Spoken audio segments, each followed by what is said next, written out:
La baguette au patrimoine immatériel de l'UNESCO, c'est pour bientôt, je ne sais pas. Écoutez, on va poser la question à mes Oui. invités. Donc avec moi sur le plateau, Dominique Enrac, vous êtes président de la Confédération nationale de la boulangerie-pâtisserie française. Et avec moi également Bonjour. sur le plateau, Pascal Tepper, vous êtes Bonjour. MOF Boulangerie 2000. Ah ouais. On écoutera tout à l'heure l'interview de Guillaume Gomez, qui est MOF, qui a été chef de l'Élysée pendant 25 ans et aujourd'hui qui est ambassadeur de France de la gastronomie. Vous saviez que ça existait ce titre? C'est un vrai ambassadeur, hein? Oui, Ouais, tout à ouais. fait, et ça a été créé donc ce titre. Voilà, c'est tout nouveau depuis quelques temps et c'est très très bien.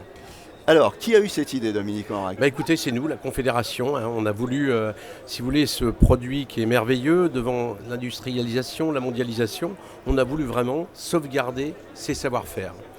Oui, voilà, parce que en fait, j'ai dit la baguette au patrimoine immatériel de l'UNESCO, c'est pas tout à fait vrai, hein. C'est le savoir-faire et la culture de la baguette Tout à fait, c'est qui les est. savoir-faire artisanaux, je bien dire artisanaux, et la culture de la baguette de pain. C'est-à-dire en fait la recette qui ressemble étrangement à la baguette de tradition, mais aussi toute cette culture qui tourne autour de la baguette. C'est-à-dire la première course qu'on donne à faire un enfant, le crouton de pain qui est pour un bébé dans les premiers temps de la vie, les rondelles de pain dans la poche pour les colliers, ou aussi le sandwich jambon beurre où il y a pratiquement un indice. Donc voilà, c'est toute cette culture qu'on peut trouver autour de la baguette de pain.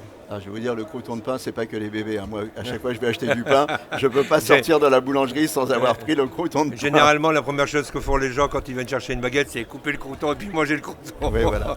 Comment ça se passe concrètement, Dominique, ce dossier, comment ça se passe, comment on le fait avancer Bah écoutez, ça a démarré il y a 4 ans, donc on a fait plusieurs groupes, hein, un comité de soutien, un comité scientifique, un comité de pilotage, et beaucoup de gens se sont réunis toutes les semaines avec des journalistes, des anthropologues, des scientifiques, des profs, des professionnels, et on a travaillé pour faire un premier dossier où ça a été enregistré, donc on est inscrit sur la liste représentative nationale de l'UNESCO.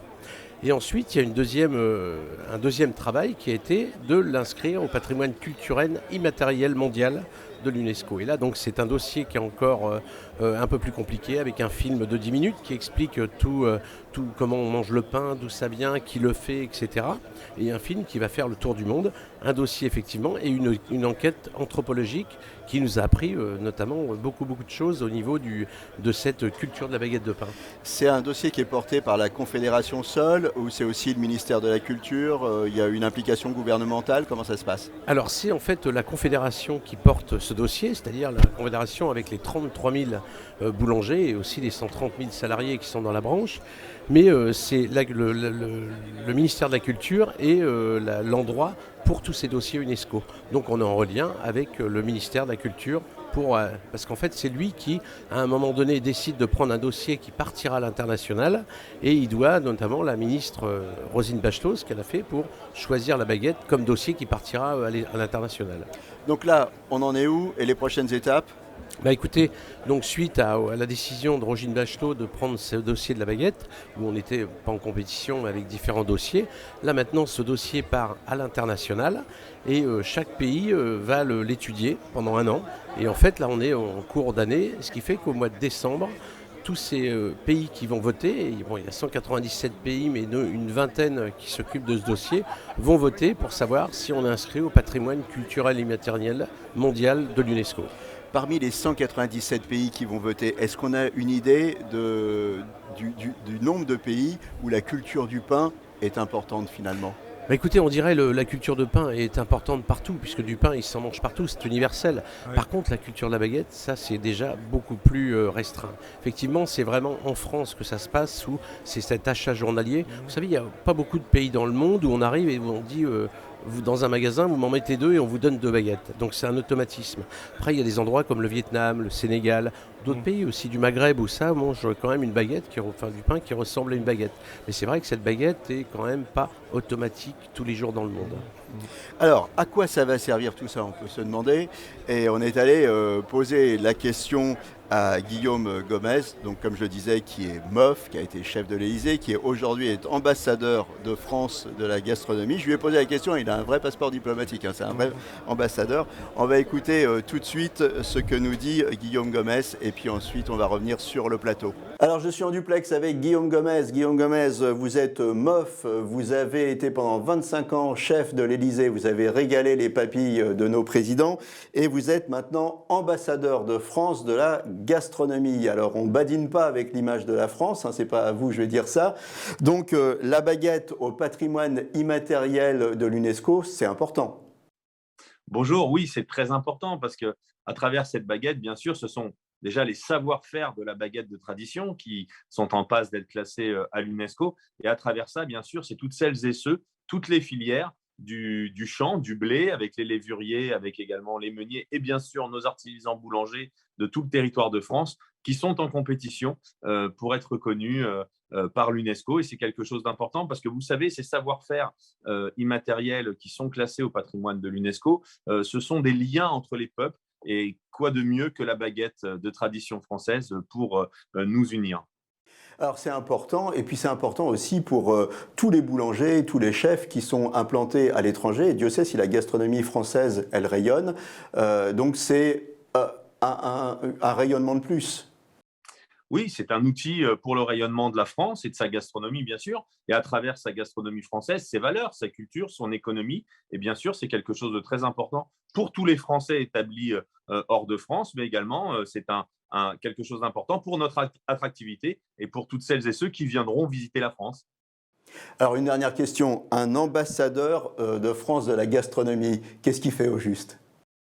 Ah bah alors mon rôle est celui justement de m'occuper de tout le rayonnement de la gastronomie française en lien avec nos ambassades, avec toutes nos représentations, nos consulats, nos instituts français et bien sûr d'être le représentant de toutes celles et ceux qui font cette gastronomie et de nos artisans boulangers bien évidemment. Eh ben, je vous remercie, puis continuez à nous régaler et continuez à faire rayonner la gastronomie française. Merci. Dominique Enrac, le rayonnement de la gastronomie française, c'est important. Ce n'est pas important simplement culturellement, mais c'est aussi important économiquement. Je sais que vous avez été aux États-Unis, vous avez fait une partie de votre carrière aux États-Unis. Le rayonnement, ça aide à vendre, hein. Tout à fait, ça fait, si vous voulez, ça, bon, déjà au niveau des pays d'export, c'est important que la France rayonne pour continuer à avoir une qualité des produits, aussi une côté de spécificité d'un pays. Donc, mais ce qui est important aussi, c'est que des gens viennent et aient envie de venir voir déguster nos produits sur place. Et par exemple, on pourrait imaginer une route des pains comme on fait une route des vins. Et c'est vrai que c'est du tourisme, c'est des échanges culturels. Enfin, c'est vrai que le pain, il n'y a rien de meilleur lien qui peut être quand même. Sur la route des pains, on va vous trouver, Pascal Tepper. Ah oui. Bah, il faut savoir déjà que quand on passe le concours de meilleur ouvrier de France, on a des pains régionaux à faire. Il faut dire que dans chaque région de France, elle a sa typicité de pain et on a des pains régionaux à reproduire. Et le fait d'avoir cette baguette qui passera, j'espère, de tout mon cœur au patrimoine immatériel de l'UNESCO, pour nous, boulangers, c'est reconnaître quelque part mondialement notre métier. Il faut savoir que j'ai eu la chance de voyager énormément dans le monde et quel que soit le pays où je vais, la France, c'est quoi? C'est la baguette et c'est le croissant. Voilà. Et le fait de faire reconnaître cette baguette au patrimoine immatériel de l'UNESCO, c'est quelque chose de grandiose pour nous, quoi.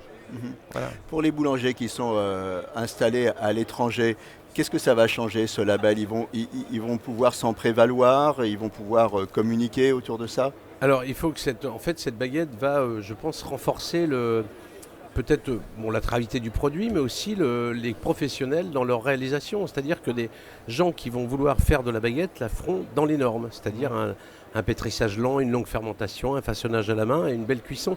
Donc je crois que tout ça va renforcer le côté professionnel, apporter des jeunes pour faire ce métier aussi. C'est important, on a 21 000 postes à pourvoir en boulangerie, donc je pense que ça va faire reconnaître le pays et puis aussi faire reconnaître ce produit au niveau national, c'est-à-dire que c'est un véritable savoir-faire et il ne faut pas qu'il se perde à travers une mondialisation. Vous allez faire, est-ce que vous allez, si donc c'est reconnu, est-ce que vous allez imprimer quelque chose, un sticker, des choses dont les boulangers vont pouvoir se servir à l'étranger encore parce qu'en France, la promotion de la baguette, elle n'est plus tellement à faire, mais c'est surtout à l'étranger. Oui, c'est pas un label commercial, hein, attention, Ouais, c'est ouais. vraiment quelque chose de très culturel, c'est une reconnaissance et vous verrez, ça se fera tout seul, c'est-à-dire que cette baguette est quand même assez célèbre, ce qu'il faut c'est que ça renforce voilà, au niveau des jeunes, au niveau de ce qu'on est une bibliothèque virtuelle en France, qu'on ait une journée de la baguette en France, ce qui est très important, c'est aussi dans notre pays que tout le monde sache que c'est un véritable savoir-faire, je vous dis les jeunes, et puis après aussi que tous les professionnels s'appliquent, prennent ça à cœur et qui continuent à faire du pain avec passion. On a parlé du patrimoine immatériel de l'UNESCO, mais parlons aussi des actions justement de promotion du pain et de la baguette que vous faites en France. Il y avait traditionnellement une journée sur le parvis de Notre-Dame. Vous la continuez cette journée? Tout à fait. Alors ça se fait en relation avec aussi la Fédération de Paris. On a un stand qui est un petit peu moins grand sur le parvis de Notre-Dame, mais ça sera quand même au moment de la fête du pain du 16 mai, la Saint-Honoré, patron des boulangers. On fait donc toujours cette action avec le concours national de la meilleure baguette de tradition française, c'est-à-dire que les 20 meilleurs des régions, puisqu'il y en a 2 par région pour les grandes régions, et vont venir s'affronter avec le même four, la même farine, le même eau, le même temps, la même tente, le même climat, au point zéro à Paris.